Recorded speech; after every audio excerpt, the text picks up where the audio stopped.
হয়েছে ইরান যুক্তরাষ্ট্র ও ইসরায়েলের সংঘাত। পাল্টাপাল্টি হামলা ও হুঁশিয়ারিতে অস্থির হয়ে উঠেছে পুরো মধ্যপ্রাচ্য।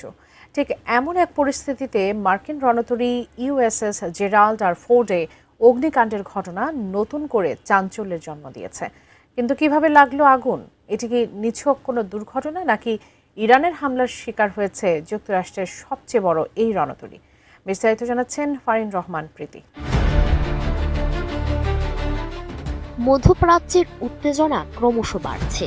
14তম দিনে গড়িয়েছে সংঘাত। ঠিক সেই সময় যুক্তরাষ্ট্রের সামরিক শক্তির অন্যতম প্রতীক হিসেবে পরিচিত বিমানবাহী রণতরী ইউএসএস জেরাল্ড আর ফোর্ডে অগ্নিকাণ্ডের ঘটনায় দুজন নাবিক আহত হওয়ার ঘটনা নতুন করে চাঞ্চল্যের জন্ম দিয়েছে।